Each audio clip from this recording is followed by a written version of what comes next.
I'll start by thanking Nadim Karkabi, who is my partner in crime for this presentation.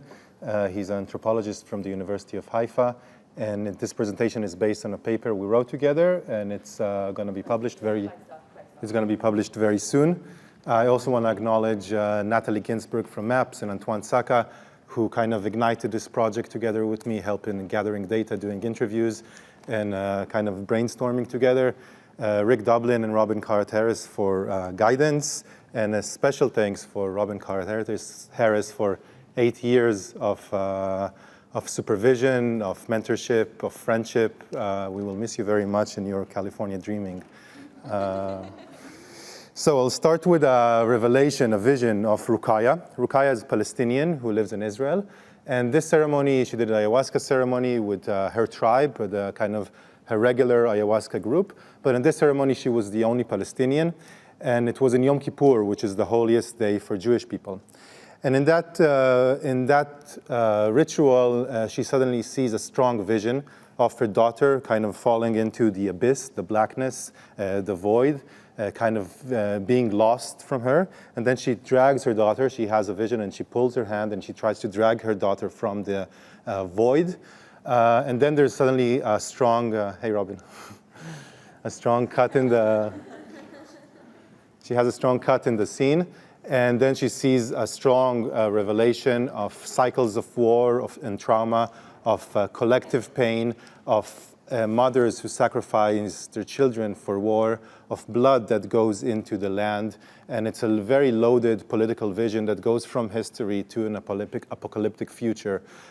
She feels the injustice done to Palestinian people in the moment. She embodies the pain of the land, so she becomes the land, which is obviously what the war is about. And while she becomes the land and feels the pain of the land, she feels an urge to deliver a message to the Israelis sitting there in the ritual. And she says that she's becoming a messenger in the moment. It's almost, she's kind of channeling the song, and she's singing the opening paragraph of the Quran, Al-Fatiha. And while she sings it, she kind of, with full confidence, she says with a masculine energy, and she kind of tries to deliver this emancipatory message to the rest of the Israelis with some criticism. And the criticism is that Yom Kippur is not just about fasting, but for atonement really to happen, a political reparation is required. And she brings that energy to the ceremony. So this was quite a unique revelatory event from our observation and doing field work in such groups. Most of the groups and most of the people that we interviewed, a lot of the people discussed about that the space is very apolitical, that mysticism unifies while politics divide. And this is kind of the ethos of oneness and unity is strong in that space. So to hear like a very strong political force coming into the ayahuasca ceremony was quite surprising. But then we heard few of those stories and kind of became curious on this. So I'd like to put in the dialectical tension, the mystical union and those prophetic revelatory events. The mystical union is the kind of a spiritual event in which there's the ego dissolution, the unity, the loss of boundaries, the beyond space and time, so it's beyond history, it's beyond good and evil, so it's amoral, ahistorical, we achieve it through like a passive acceptance of the space, a relaxed state, and we can get to this oceanic boundlessness of the mystical union. While the revelatory event is an event that sometimes comes from crisis, it comes with a much more political kind of fire in it. It's a spiritual experience or altered state, but it has a moral message. The one who gets the kind of the message sees himself on acting on the stages of history. He's not like just beyond space and time, but there's a message to deliver. So this was quite interesting for us to kind of investigate and take this framework of revelatory events, of prophetic events. And obviously, and actually not obviously, but there's a long history of psychedelics and politics kind of being intertwined. While it's kind of psychedelics are westernized or coming into neo-shamanic, and New Age practices, they become very apolitical. But ayahuasca in the Amazon is kind of grew up in a very political space of 400 years of colonization, of political tension, of atrocities that happened to indigenous people. And ayahuasca is developed in that space. It's mainly diffused in actually political tense periods like the rubber boom, like the missions. So the rubber boom 120 years ago is the event or the moment in which most of the ayahuasca got diffused within the Amazon. Also the diffusion, the universal or global diffusion ayahuasca also come with that energy. And Tausig writes about how collective historical visions of the trauma of indigenous people is actually part of the revolutionary spirit of ayahuasca. Same thing happened with peyote and peyote cults that actually got diffused from Mexico to the kind of north from Mexico, actually in political tense situations, with that kind of revolutionary spirit against white colonizers. And LSD obviously has a kind of a revolutionary histories within the 60s, which were a strong period of liberation and a strong period for our society for liberation, and that's the period where LSD is also diffused and our psychedelic culture kind of emerges.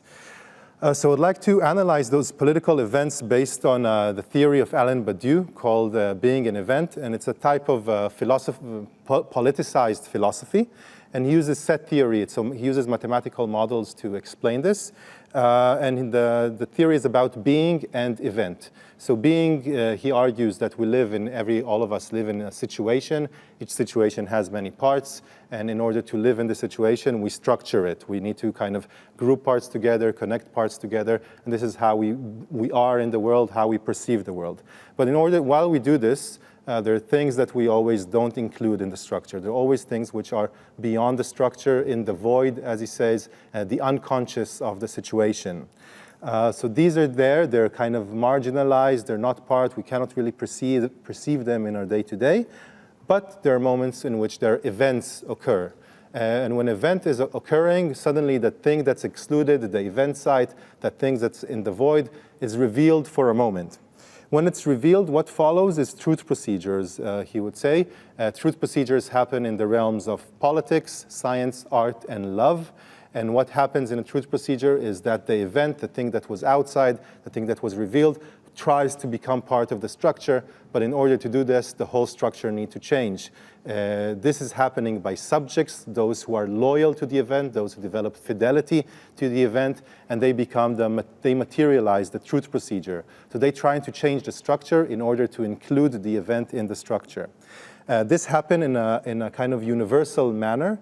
Badiou argues because the event, the thing that was excluded, is also outside our regular knowledge, our regular language, our regular social dynamics, and therefore it has a hint of a universal, a hint of something which is beyond. So the event, it tries to kind of apply itself on all of humanity, or all of a theory, or all of artistic expression. So I'd argue that in our observations of rituals of Israelis and Palestinians who drink ayahuasca together, the rituals, the structure of the rituals that we observed actually mirrored Israeli society and the Israeli state, which marginalizes Palestinian identity. That the ethos of oneness and harmony and unity actually preserve the status quo and actually preserve the marginalization of Palestinians in the space, but that events can happen, and these break the oneness of the ritual, and they bring a revolutionary spirit when they occur. And then after that, there is initial intervention, like in Ruqayya's singing in confidence to the rest of the group. After that, there is a long process of fidelity, of loyalty to the event, in which the subject tries to change the structure slowly, and maybe find like-minded people to change the structure together. This leads, I argue, to a diffusion and diversification of the practice. So this revolutionary spirit is, I argue, part of the kind of socio-psychopharmacology of psychedelics. It can happen once in a while, and when it happens, it brings a revolutionary spirit that also acts on the social realm. The investigation that we did was based on 31 interviews of Israelis and Palestinians, 18 Israelis, 13 Palestinians. Interviews were in Hebrew, Arabic, and English, in moments in which I wanted to focus on, zoom in on a few events. I used microphenomenology techniques in order to kind of bring more details from the experience. And there was also participatory observation, so attending a few of those rituals, kind of knowing the scene and doing field work. What I'm going to bring here is case studies, and the paper based on this kind of, that I'm basing the talk on, has 3 case studies. Today I'm going to present only 2 of them. But before presenting the case studies, I want to kind of describe the context and why I'm saying that the structure of the ritual mirrors Israeli society. So psychedelics are quite common in Israel. Israelis has a rich, I'm Israeli, we have a rich psychedelic culture. The psytrance scene is very developed. Ayahuasca is, it's like mainstream. All Israelis love like, and acid is there, part of the culture. Israeli travel to South America, to India, get psychedelics there, bring it home, and there's a rich psychedelic culture. Ayahuasca, the scene of ayahuasca in Israel is already 20 years in Israel, and starting with Santo Daime and then other neo-shamanic practices, and it starts to develop this local culture in it. So the people don't go just for a retreat, but they drink on a regular basis together, maybe once a year, or maybe a few times a year, and there's a lot of like a Jewish orientation or Israeli orientation, lots of Jewish prayers in the rituals, and the kind of the Jewish New Age practices are quite popular in Israel. But Palestinians starts joining this 5 to 10 years ago, and beginning, Palestinians have their own kind of psychedelic rave scene that got bigger when the Palestinian mid-class also became larger, so it relates to a socio-economical class. So the Palestinian rave scene is relatively independent from the Israeli one, but the Palestinian ayahuasca scene was very much dependent on the Israeli one. So accessibility to ayahuasca for Palestinians was very much through Israelis. So that created a situation that Palestinians are a minority in the groups of Israelis, and they're a minority not just in numbers, but also in like cultural capital, in the language, so the Hebrew language or the Arabic language. So the space is very much in Hebrew. It's also the jargon and the language of the kind of New Age or neo-shamanic practices that they're less acquainted with. Most of the facilitators and musicians are Israelis, so means there's already a certain power dynamics in the space in which Palestinians come and learn from Israelis. So that was at least in the beginning when Palestinians started joining those. All the people who participate, they're very much into the experience, and this is kind of an obvious one, into the experience of unity and oneness and identity dissolution. So most of interviews said that ayahuasca is beyond politics. It's about human-human connection. It's about human-to-human love. All identities peel, Palestinian, Israeli, Jewish, Muslim, Christian, all of this peels, and there's a kind of a human-to-human connection.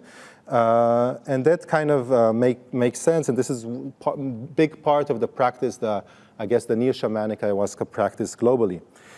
So people say that peace starts from within, that all is one, that ayahuasca is beyond left and right, it's apolitical, it's about human to human. But there were also moments of interfaith connection and intercultural connection. So the rituals we observed were participatory, which means that after probably half of the ritual, the facilitators opened the space for the other participants to bring their own prayers and their own music and their own songs, and becomes quite a rich place of intercultural exchange. Suddenly there are also songs in Arabic, and it's quite like a beautiful exchange, which opened the hearts for many people that participate in this. But while interfaith and intercultural exchange happens, international exchange, the Israeli-Palestinian, doesn't necessarily happen.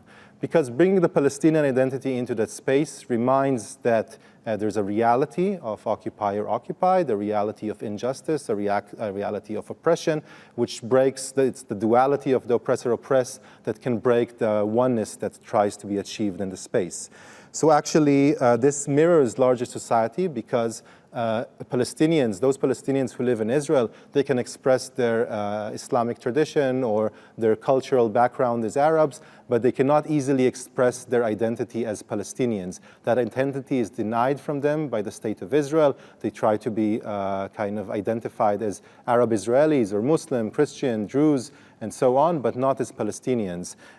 So there's a larger process of denationalizing Palestinians who live in Israel, and that kind of mirrors in in the ayahuasca practice that we observed, but through this kind of the focus on harmony and oneness and unity, that like any good thing, it's a good thing to experience unity, but like any good thing can become actually a bypass. So we know of spiritual bypassing on a psychological, from a psychological sense, the spiritual experience can bypass the need for psychological work. So in the same sense, on the political sense, the oneness of the two focus of oneness can actually bypass the need for political work as well for fixing real life injustice.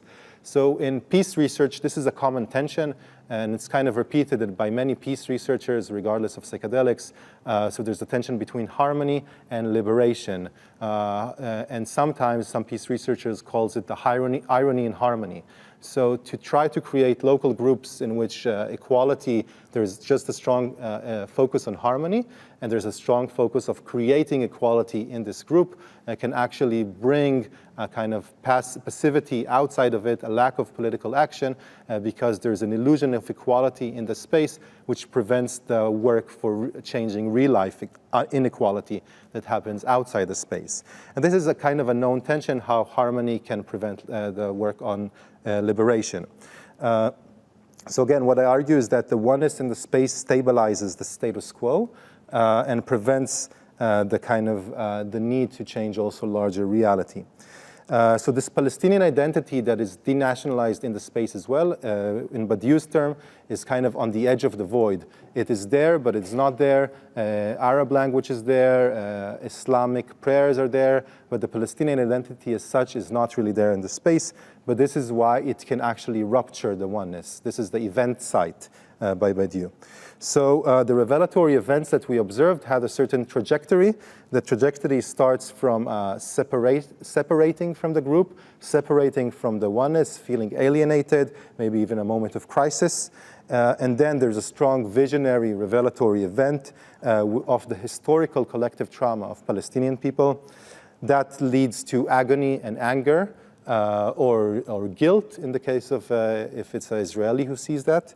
And that leads also to kind of an automatic delivery of the message.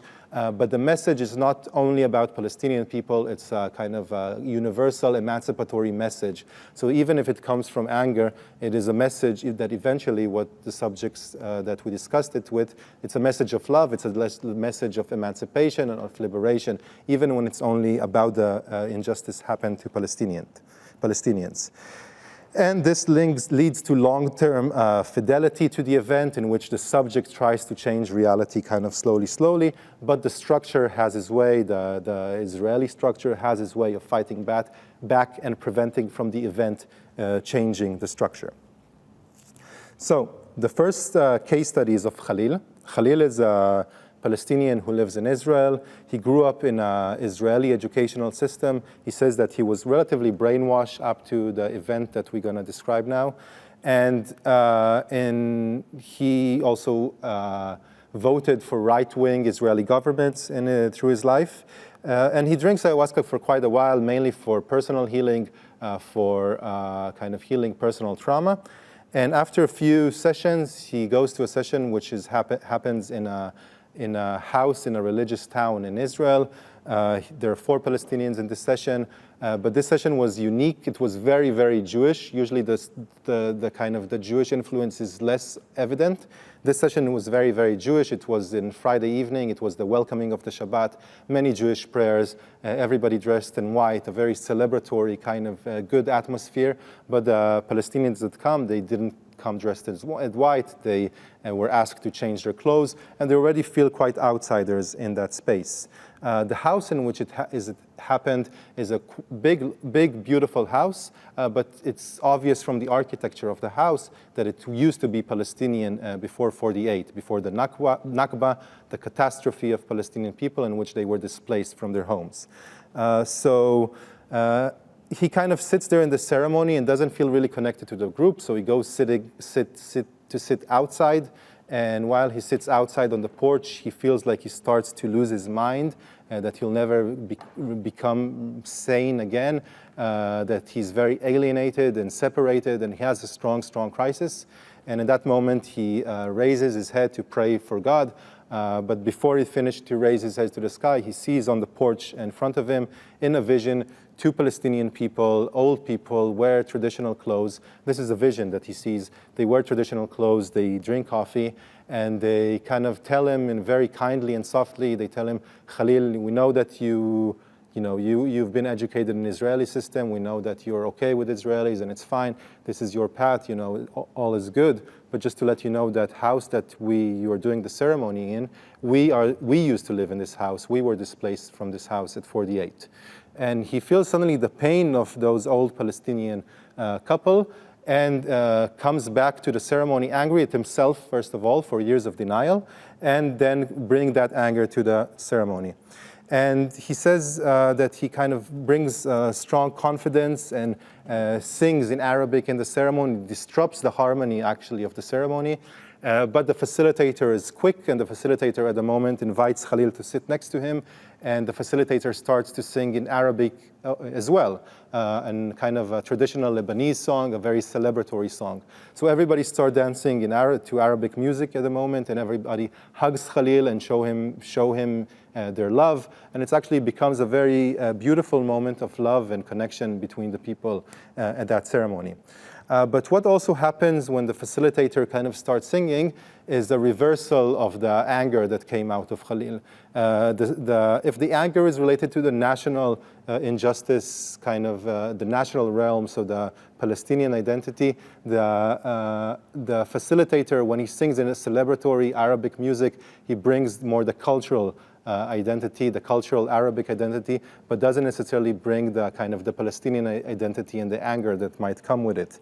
So he kind of reverses at the moment the message that Khalil was trying to carry, but Khalil continues with his journey. He says that this event is where the journey began, and this is where his unbrainwashing from the Israeli educational system happened, and then he was clean to receive the truth. He still holds strong universalistic view. He believes that event, though he saw something which is related to Palestinians, the event was actually a universal. It was about humanity at large. And he starts working, and he becomes like a key figure in diffusing the practice to Palestinian people. He creates in the beginning groups which are half-half, in which Israelis and Palestinians are kind of equal in the group. And then he also creates groups of Palestinians only. He brings more Palestinian musical instruments to the practice, and he brings a space in which also Palestinians can explore the practice without the dependency on Israeli facilitators and musicians and helpers. So he kind of changes the structure. He plays with the structure and include more of the Palestinian identity in the structure, but he doesn't necessarily bring this kind of political force that was in the beginning of his original intervention. Going back to this, so this is the first case study. Going back to the story of Ruqayya, that kind of delivered the emancipatory message in Yom Kippur, criticizing also her Israeli friends, criticizing the structure that replicates the kind of the larger structure.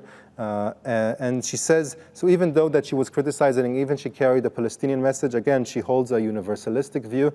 So when I asked her what is the meaning for the opening of the Quran that she was singing at the moment, she said, the meaning of it is that all those who go by certain laws, which are illusionary and fake, separate from the human itself, from humanity, from what we are human. And her criticism is that this kind of the being in the oppressor-oppressed duality, being in that cycle, is also distancing people from humanity, from being human. Both the oppressor and the oppressed are distanced from being human in that state. But she says that many friends deny her message at the moment, couldn't listen. She says many Jewish Israelis prefer not to see this injustice, and it's not easy to kind of bring that to other people. Some of those who attended the ceremony with her, the Jewish participants, start following her and accompanying her musically in ceremonies that she started facilitating. So now she facilitates ceremonies, and some that were attending the original event with her now accompany her musically. But it's difficult for her to actually bring that kind of political force into a practice which is very apolitical. As I said, oneness can reverse the political force, but also too much of a focus on personal healing can reverse that as well. So when I came to Nir is a kind of a known Israeli facilitator in the scene, and I told him about this political event, and he told me something like, this has happened. Of course, we live in a political reality, but this is part of the shadow work of Ruqayya, and her shadow work is to release, have a catharsis of her own political tension and history and background in order to have a better well-being and a better kind of life, and release herself from that shadow, be aware of that shadow, and not let that shadow to kind of control her life. So he sees it as like a self-liberating moment. But by focusing just on the personal in his interpretation, he denies that the event was also actually addressed to Israelis as well, and addressed of the need to collectivize the other people around that kind of mission that she's trying to pursue. So her mission is very much emancipatory. She from that event, she became very loyal in fidelity to the event. She became very loyal to the event. She tries to change the structure slowly. She tries to bring other Palestinian women to sing, to empower them, to liberate the Arabic language from the Israeli state, to liberate women from patriarchy. She's very much in that kind of liberating movement of things. But her politicization, it's slow. She even, for her, it was hard to understand what she's going through from the beginning. What she says is that before the event, there's the old language, and there's a new language that become after the event. This is very similar to Badiou. So the structure is dependent on the language. In order to change the structure, the language needs to change as well. So every event will follow a kind of linguistical changes in order to accompany the event. So her politicization is slow, but she's slowly finding like-minded people to kind of go in that process with her. And for example, a few years after the original, the event that she had, she was sitting in a ceremony of a group of mainly spiritual activists, kind of like-minded people. And during that ceremony, she suddenly had a kind of a strong moment of inspiration, and she managed to bring a critical voice into the neo-shamanic practice. And what she's saying in Hebrew, in biblical Hebrew, in archaic Hebrew, she's saying something like, the children of Israel, those who were oppressed by Pharaoh and liberated by Moses, have now become the oppressor. But she says it in a very kind of spiritual, religious, archaic language that it sounds like it fits like the ritual, but it's a strong political criticism that she managed to bring into the space. And this is interesting. Her event also pushes the diffusion of the practice to Palestinians, but also the diversification and the inclusion of political voices within a New Age apolitical practice. What she now believes, she still believes, she's still part of New Age. She's still, I mean, a lot of us are part of New Age. I guess I'm a part of New Age in some sense. And she still believes that they're all is one, we're all interconnected, but we are, to achieve that, there requires a mission of emancipation for that oneness actually to be in reality. So I'll conclude here that we observe there's those revelatory events. We believe that they're part of the social psychopharmacology repertoire of psychedelics. That through them, diversification and diffusion can happen to the practice. And there are few events also in the history of psychedelic, the kind of psychedelic communities and culture that might be events like that. For example, the event of Master Irineu from Santo Daime. He was drinking with indigenous people. He was a rubber taper, a black rubber taper in the Amazon, drinking with indigenous people, seeing a vision of the queen of the forest, and then kind of creating a universal a movement that breaks from the indigenous people and moves in a universal manner. Also, there's the event of Allen Ginsberg. So Allen Ginsberg, Leary was actually guiding Allen Ginsberg before Leary was doing his Leary thing of like, going wild. But Allen Ginsberg was there, and Leary sat for him. In that moment, Ginsberg has a strong messianic, strong revelation, and he starts with a crisis and then a strong revelation in which psychedelics are for the people, and he runs naked in the apartment, tries to call like all world leader and kind of convince them in that. But then he do a pact with Leary of breaking from the exclusivism of the time. So Leary was still part of institutional exclusivism, part of what Huxley was promoting was part of like elitism, so and the psychedelic are only for chosen few. And actually Ginsberg argued through the event that mystical states should be accessible to all. And that was the Leary and Ginsberg motion together, which might have turned to different direction, but that was kind of at least the force that kind of broke into in a universal manner. So events are important for the emergence of counter-hegemonic egalitarian sentiments, at least those political events. They're about equality to all, but persistence is required in order to manifest them in reality. Fidelities can be reversed, revolutionary charisma can be routinized, the structure can bring its kind of forces and maybe speak the revolutionary language, but don't do not without doing the revolution. This is a natural process that can occur to events and the procedure that follows them, in which the revolutionary charisma is routinized. And it is the revolutionary charisma that actually attracts the people initially, and then it's routinized. Fidelity can also become pseudo-fidelity. It can become actually the structure can hijack it for its own purposes. It can look like revolution, but it doesn't go in a universal manner. It's about the revolution of a restrictive few, a very exclusive group that seeks revolution, not in a universal manner. So this is maybe a pseudo-fidelity. And there are other types of events. There are events in the realms, I said, of love, politics, science, and art. So the subject of love is recognized by his happiness through a new existential intensity. The subject of art with the pleasure of new perceptual intensity. The subject of politics with the enthusiasm of a new maxim of equality. And the subject of science, of course, with his joy of new enlightenment. So all of these are subject, in all of these realms, events can happen. And I'd like to argue that maybe psychedelics are event inducers. They do a lot of things, but they can also induce events. In order to continue this line of investigation, what is required is studying of the structure, even in an anthropological means, what happens before the event, what is the context, then in phenomenological means, studying the events itself, the revelations themselves, and then what follows them and how it's relating to the structure. Thank you very much.